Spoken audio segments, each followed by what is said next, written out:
Imagine this. You're sitting in a 4-H meeting and someone tells you that all 4-Hers have to do a presentation at their next meeting. Or you're sitting in school and your teacher tells you you have to do a presentation for your next assignment. Or, for you parents, your employer asks you to do a presentation at a future meeting. All of a sudden, your hands get sweaty, your stomach gets butterflies, and all you can think is, I have to do what? Hi, my name is Jennifer Wiley. I'm a member of the Bennington Boosters 4-H Club from Blackhawk County.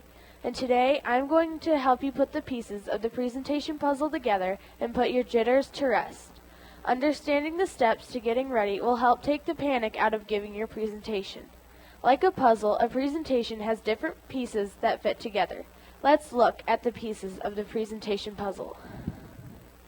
What is it? It is sharing information about yourself or another subject with someone else. You do presentations all the time and don't even realize it. Think about show and tell at school, answering roll call at a 4-H meeting, telling how your team won a game, or how you made a project. Each of these is basically a presentation.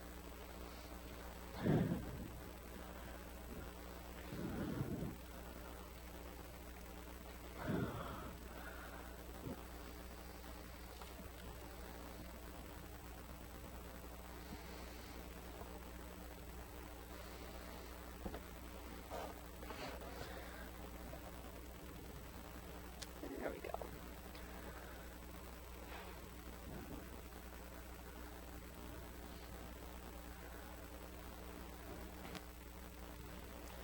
Choose a topic. This is like choosing a puzzle. You look for a puzzle that is not too easy or too hard. The same is true for a presentation topic. A good source for a 4-H presentation is your project materials.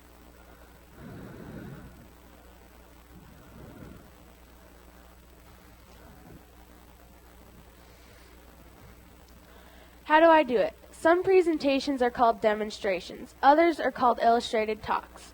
When doing a demonstration, you are showing how something is done. While showing how to do something, you are explaining what you are doing in each step. An example is a recipe. 3 years ago at fair, I did a presentation on painting with sole, which is using the sole of a shoe to paint a design on a shirt.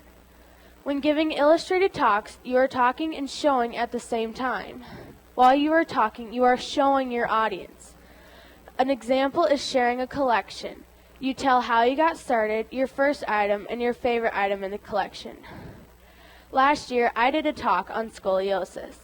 So decide which type of presentation is best. This is like finding the corner puzzle piece. Once the corner puzzle pieces are in place, you decide to build on them.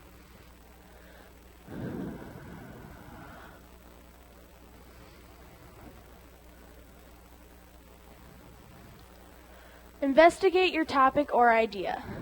This is like dumping all the pieces on the floor and turning them right side up. You look at the color and the shape of the piece and compare it to the picture on the box. Look at the pieces of your presentation.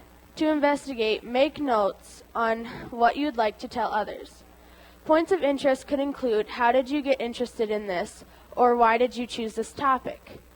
You may obtain information from your local libraries, magazines, parents, leaders, or others who might know about the subject.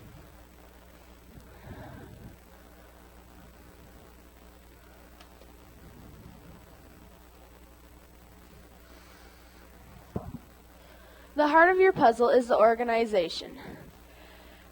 This step is like sorting the puzzle pieces by the border edges or different colors. Now it is time to take all the information you have collected and organize it.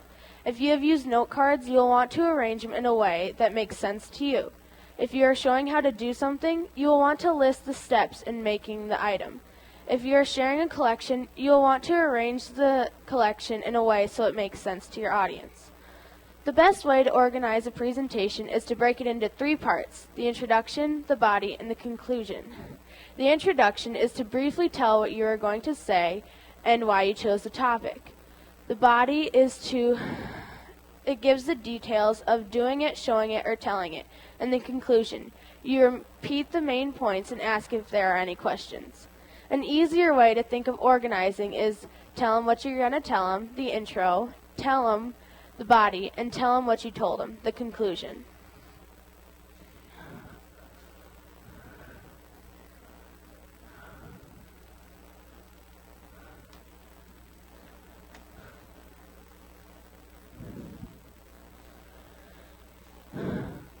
Your next puzzle piece is the practice. You know how puzzles get easier the more you do them? Now you know what to look for and how to sort the pieces. The same is true for presentation. There are several steps to the practice puzzle piece. Be neat. Organize your stuff and clean as you go. Do not rock from side to side or chew gum. Number 2, make posters. These help highlight your main ideas. Number 3, use a presentation voice. This means talk a little louder and slower than you would in a normal conversation. This will help the audience hear you and understand you better. Number 4, look at your audience. Good eye contact helps get your point across. Look at a friend or a friendly face to smile at, and if need be, just look across the tops of the heads in your audience.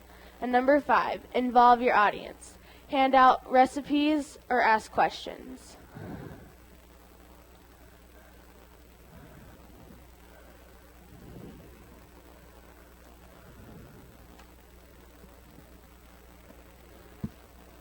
The second to last piece is just do it. Now that you've organized it, practice it. Now do it. If you're nervous, that's totally normal.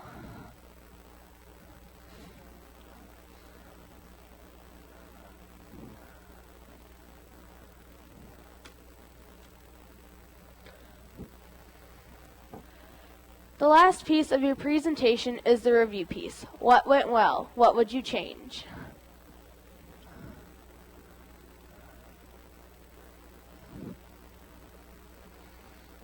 Now you've finished your puzzle and you've completed a presentation. There may be things you would change and maybe it wasn't perfect, but that's okay. Now you can say, I did it and I feel good about it, instead of that sick feeling you had when you began. I gave my first presentation when I was in the 4th grade. I have since made several presentations at school, local club meetings, county and state fairs. I love to get up and do presentations, and I hope you have a good experience as well, and that you will move on to more puzzles and harder puzzles. Just remember these 8 steps when you're considering doing another presentation. What is it? Choose a topic. How do I do it? Investigate, organize, practice, just do it, and review. Now, instead of thinking, I have to do what, you can say with confidence, I can do it, and I did it. I got my presentation information from a paper I obtained through the Extension office. Are there any questions?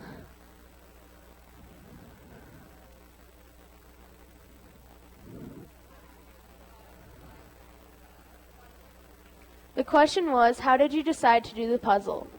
Well, I thought that presentations were always in big pieces, so I thought it'd be cool to make all the steps I thought needed to go into a presentation and make it into a puzzle.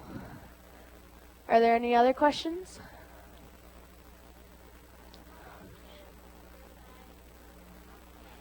The question was, how did you decide to do this topic? Presentations can be complicated, and I thought that it'd be a good idea to break it down into simple steps that you can use whenever you're deciding to do a presentation. Are there any other questions? If not, this concludes my presentation. Thank you.